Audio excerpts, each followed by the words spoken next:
This is my ranking of platformer games that I played, based purely on my personal experience. Each game is placed from masterpiece down to trash, depending on how smooth the movement feels, how creative the level design is, and how well they keep me engaged from start to finish. Let's get straight into the list. Spelunky starts by making me think it's a simple platformer, but very quickly it turns into something far more demanding and unpredictable. Every run throws new layouts, traps, and enemy behavior at me, so I can't rely on memory and have to stay alert at all times.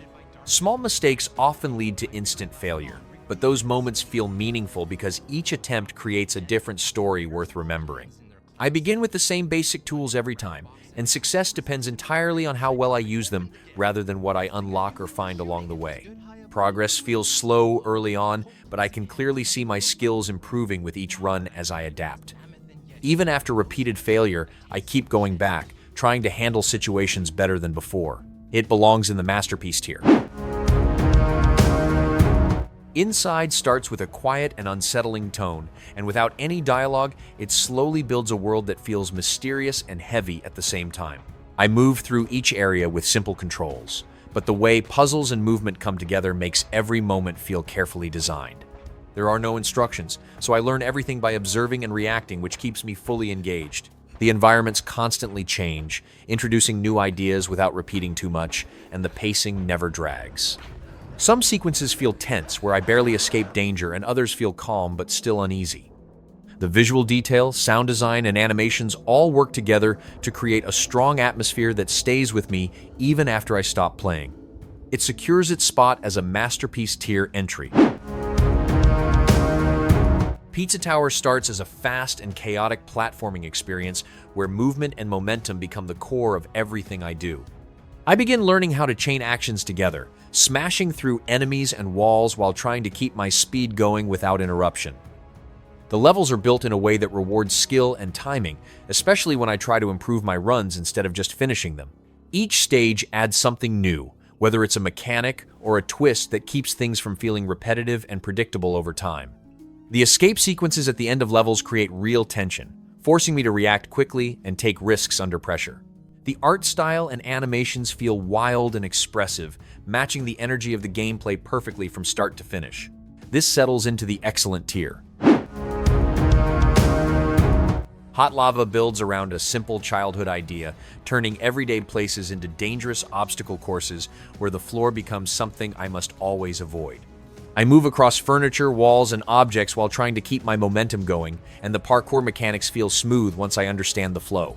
The level design stands out because each area feels creative yet readable, allowing me to plan my path while still reacting in the moment. I like how different routes exist, giving me reasons to replay levels and improve my time. The sound design and visual feedback work together well, helping me stay focused without needing to look away from the action. It doesn't feel too complex, but it stays engaging through variety and replay value. I place this one in the good tier. Wavetale takes me into a flooded world where moving across the sea becomes the main focus, and that movement feels smooth and satisfying right away. I glide over water, jump between islands, and follow simple objectives that keep things easy to understand without feeling empty. The world has a calm and colorful tone, and the story adds small emotional moments about family and loss that give it more meaning. I like how exploration flows naturally, with side activities and characters giving me reasons to look around instead of rushing forward. Combat exists but stays light, never becoming the main challenge, which keeps the experience relaxed. The visuals and music work well together, creating a peaceful atmosphere that stays consistent. This finds its place in the good tier. The Rogue Prince of Persia mixes fast platforming with roguelike structure, and the movement system quickly becomes the highlight of my runs.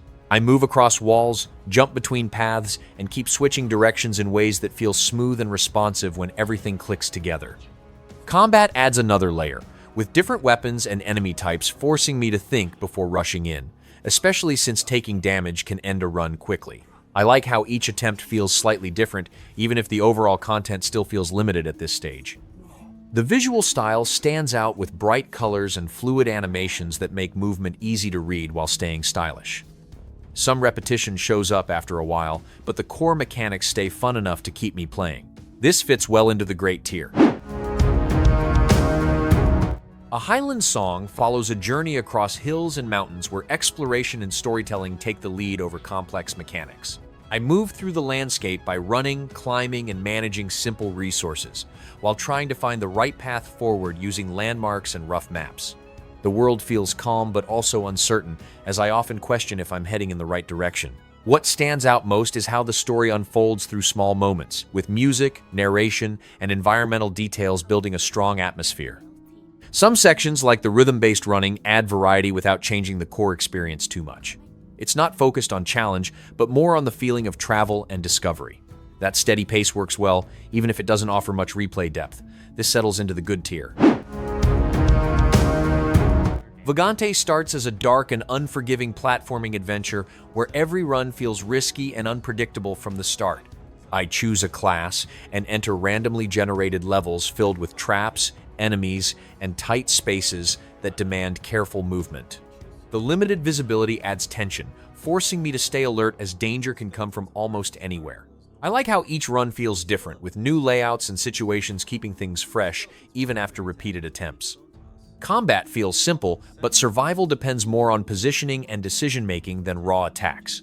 Exploration becomes important since better gear can make a big difference, but it also increases the risk of failure. It's not always fair, but that harsh design keeps me engaged and pushes me to improve with each attempt. This belongs in the great tier. Trine Enchanted Edition brings a slow and methodical style of platforming where I switch between 3 characters to solve puzzles and move forward. Each character has a clear role, and I often think about which ability to use in the moment, whether it's lifting objects, swinging across gaps, or dealing with enemies. The puzzles are not too difficult, but they stay engaging because of how they mix physics with simple ideas. I take my time in each area, observing how things connect before making a move. The world looks detailed and colorful, sometimes so much that it can make paths harder to read at first.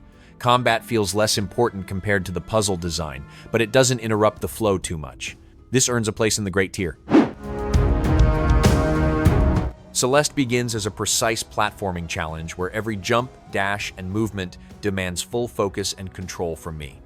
I quickly learn that even simple mechanics have depth, and small adjustments in timing or direction can completely change the outcome of a sequence. The difficulty is high, but it always feels fair since every mistake clearly comes from my own input. I keep retrying sections, improving step by step until I finally get through, and that process feels satisfying each time. Beyond the gameplay, the story adds emotional weight, exploring themes that connect naturally with the journey instead of interrupting it. The music and level design work together to keep each section feeling fresh and meaningful. It stands in the masterpiece tier. Neva presents a journey that focuses on the bond between its 2 characters, and that connection grows stronger as I move through each part of the game. I travel across a beautifully designed world, where movement, light platforming, and simple combat come together in a smooth and steady flow. The companion system stands out, as working alongside the wolf adds a layer of interaction that feels natural and meaningful during both exploration and fights. The story is told quietly through visuals and small moments, which makes it feel more personal without needing much explanation. I like how the game keeps introducing small changes without overcomplicating its design. It's not very challenging, but it stays engaging through its atmosphere, music, and pacing. The experience remains consistent from beginning to end.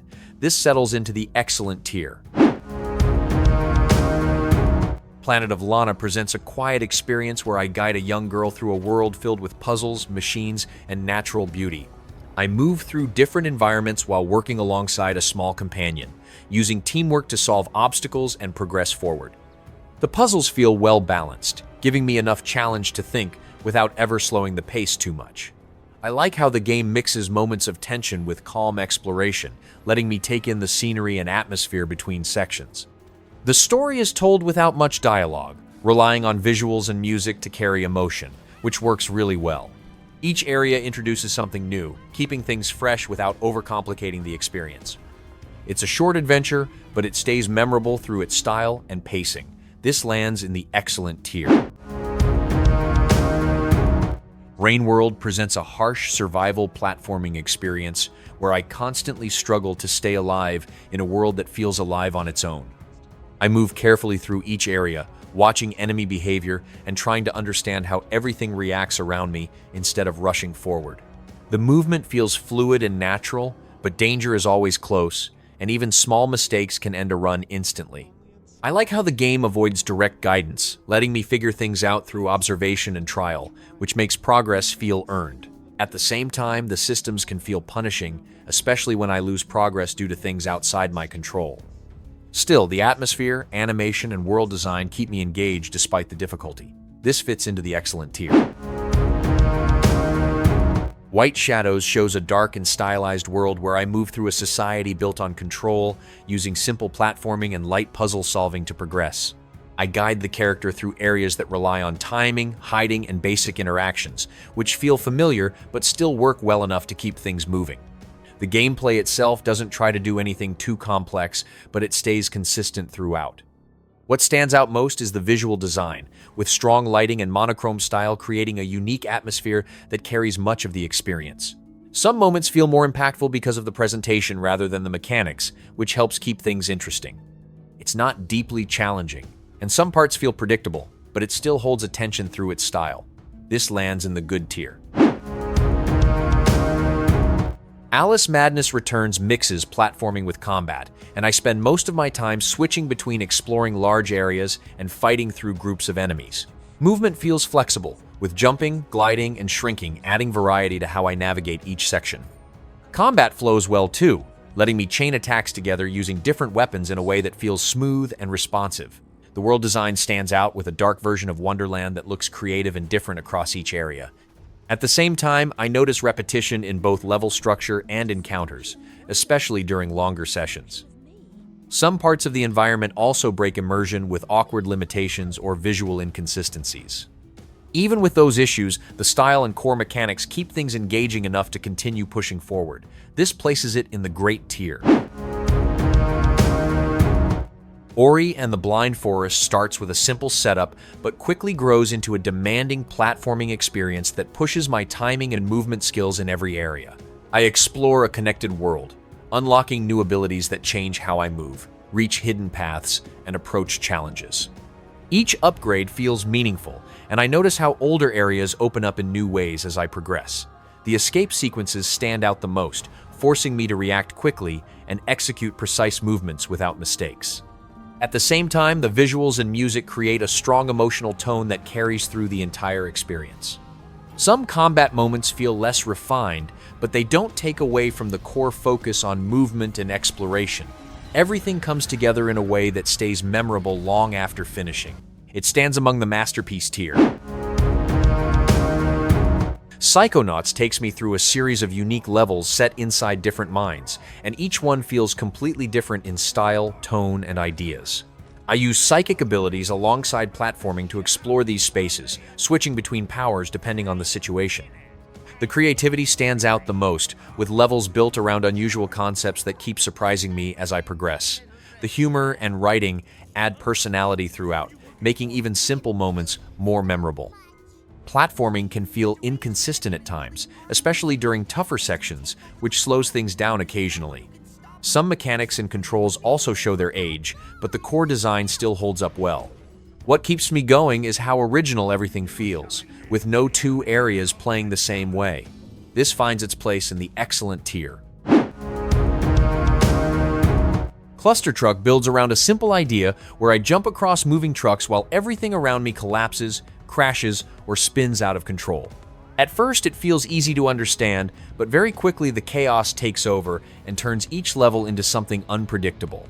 I try to plan my jumps, but the physics often create situations that feel out of my control, making success depend more on luck than consistency. The fast pace keeps me engaged for short bursts, but repeated failures start to feel frustrating instead of motivating.